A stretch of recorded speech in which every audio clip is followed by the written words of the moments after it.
tuguhaye ikaze umukunzi wa Nutrimed Plus ku rubuga twigiraho imirire, kuboneza imirire ndetse n'ubuzima muri rusange. Tumaze iminsi tuganira ku ndwara zifite aho zihurira n'imisemburo ndetse n'uburyo umubiri wacu ureactinga ku misemburo runaka. Muri iyi minsi tumaze iminsi tuganira ku ndwara zifata impindura cyangwa se pancreas, ariyo ivubura imisemburo nka insuline ifasha mu kuringaniza isukari mu maraso. Uyu munsi turaganira ku ndwara yitwa hypoglycemia cyangwa se hypoglycemia, ni igihe isukari iba yabaye nkeya mu maraso. Mu biganiro byacu bishize twaganiriye hamwe ubwoko bwa mbere bwa diabete ndetse n'ubwoko bwa kabiri bwa diabete, tureba aho bitandukanira ndetse tunareba n'imirire y'abo bantu bafite ubwo bwoko bwa diabete ebyiri zitandukanye.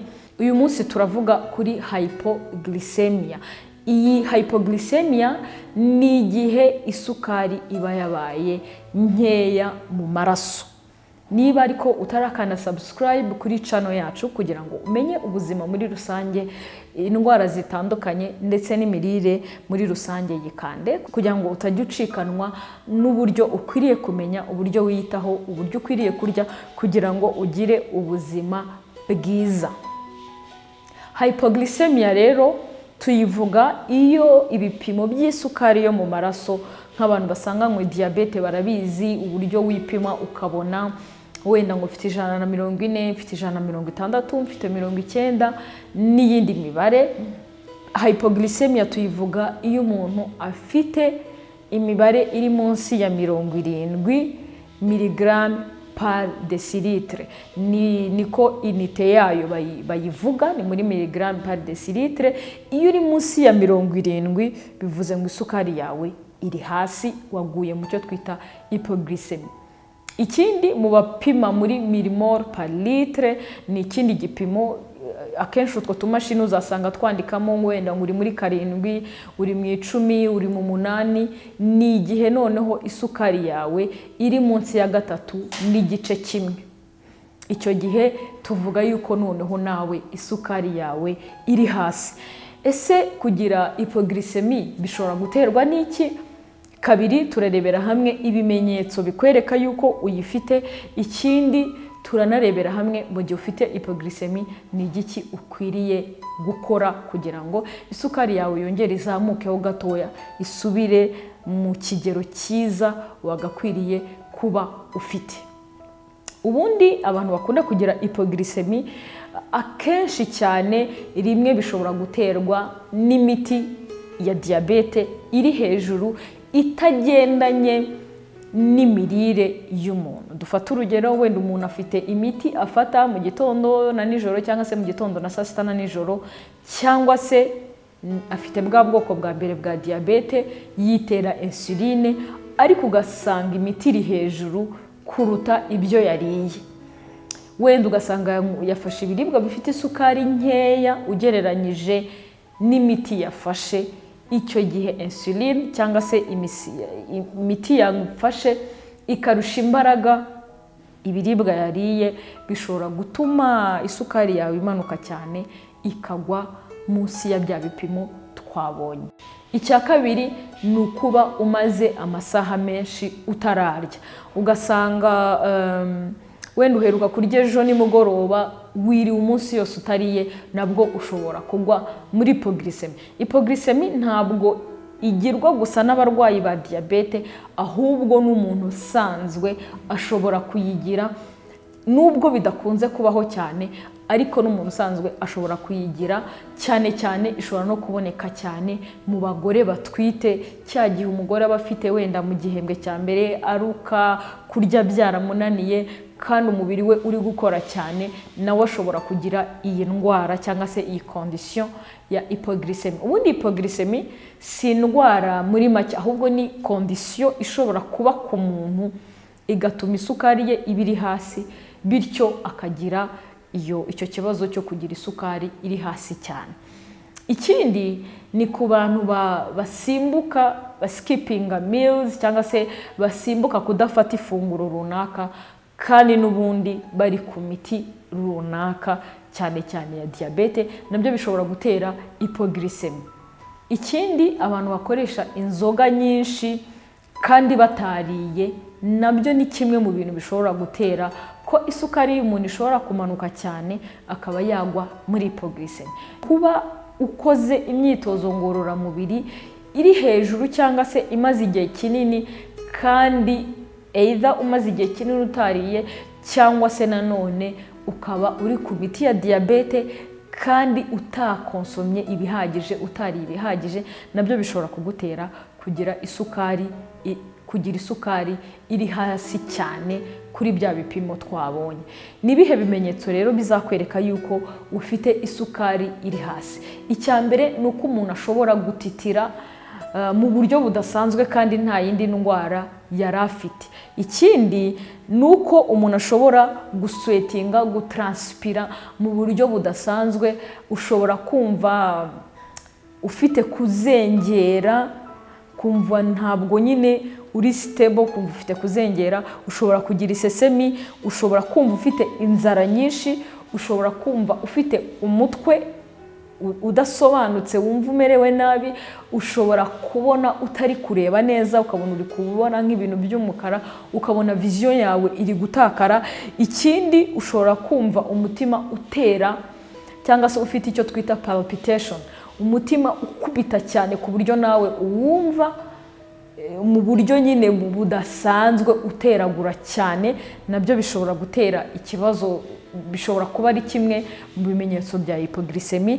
Ikindi, ushobora no kumva ufite umunaniro ukabije, ushobora kunanirwa, concentration yawe ikabura, ndetse ushobora no kugira n'ibindi bimenyetso byinshi birimo gutitira nk'uko twabibonye, n'ibindi bishobora guterwa n'uko ufite hypoglycemia cyangwa isukari yawe iri hasi cyane. Iyo bikomeje kugira iyo isukari nkeya itavuwe iri hejuru, icya mbere bishobora gutuma umuntu atakaza ubwenge cyangwa se abura conscious, agatakaza ubwenge, ashobora kwikubita hasi, ashobora gufeintinga, ndetse iyo bikomeje umuntu ashobora kugwa muri koma, ndetse hypoglycemia ishobora kwica umuntu kuko isukari ye yabaye nkeya cyane mu buryo buri prolonge, bumaze igihe kinini.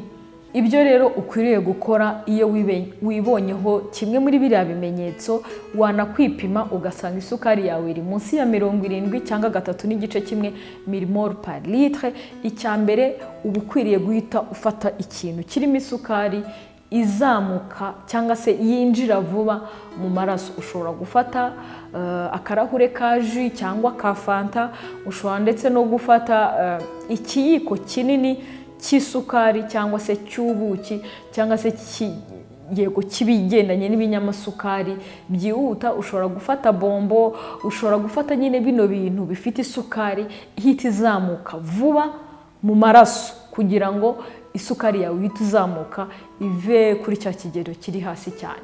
Ibyo iyo umaze kubikora, nyuma y'iminota 15 uba ugomba kongera kwipima ukareba uko bimeze. Iyo usanze isukari yawe ikiri hasi, ikiri muri bya bipimo biri hasi, urongera ugafata cya kintu inshuro ya kabiri ukareba. Iyo isukari yawe itangiye kuzamuka hejuru, noneho uba ushobora gufata snack cyangwa se akandi kantu gatuma isukari yawe itari bwongere kugabanuka cyane ngo ijye munsi y'ibipimo byemewe. Ikindi, ushobora no kurya noneho ibiryo bisanzwe, ukarya nyine ikikuri hafi kugira ngo isukari yawe itangire igume izamuke igere ku gipimo cyiza kiri normal. Ubundi ni condition nyine, si indwara umuntu ahorana, ahubwo ni condition ishobora kuba ku muntu rimwe noneho agahita yikosora. Icya mbere ni ukuyimenya, ukipima, ugafata ikintu kirimo isukari cyongera kuyizamura. Gatatu, ukongera ukipima ukareba yuko iyo condition yashize, nyuma ukongera ukarya, noneho ugasubira muri ya mirire yawe yo kwirinda guskipinga meal cyangwa se kwirinda gutaruka ifunguro runaka, ukubahiriza amasaha yo kuriraho, ariko kandi ugakomeza n'imiti yawe nk'uko wayandikiwe na muganga. Bimwe mu bintu ukwiriye gukora rero kugira ngo niba ufite bwa bwoko bwa mbere bwa diyabete cyangwa se ubwoko bwa kabiri bwa diyabete wirinde kugwa muri iyi hypoglycemie, icya mbere ni uko ugomba kubahiriza amasaha yo kurya. Twabonye ko kimwe mu bibitera ni abantu basimbuka amafunguro, abantu bamara amasaha menshi batariye. Ni byiza kwirinda gusimbuka amafunguro mu buryo budateganyijwe cyangwa se butateguwe, ahubwo ukubahiriza amasaha yo kuriraho kugira ngo isukari yawe igume iri ku rugero rwiza. Gusa nanone ntiwumve ngo kuba wagize hypoglycemie ntago bikuyeho ko noneho wagira hyperglycemie, noneho ngo isukari yawe biri hejuru. Ntago ari cyo bivuze. Kuba cyangwa se waragize hypoglycemie rimwe utwite cyangwa se ikindi gihe bakakubwira ngo isukari yawe yabaye nkeya mu maraso, ntago bisobanuye ko isukari yawe ihora iri nke mu maraso. Ni condition iba rimwe itewe n'ikintu runaka ariko ikarangira. Hari abakiriya twakira akakubwira ati ngewe bari barambwiye ko mfite hypoglycemie, noneho agakoresha ibinyamasukari ku rwego ruri hejuru, bikaba ubuzima bwe bwa buri munsi, bityo bikamuviramo n'ubundi burwayi. Ushobora kuba waragize hypoglycemie wakwitwara nabi ukazagira na diabete, cyane cyane ku bantu bagira hypoglycemie batarwaye diabete bagomba kubimenya.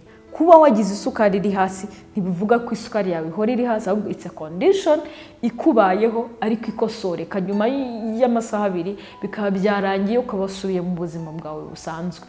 Rero icya mbere irinde gusimbuka ibiribwa.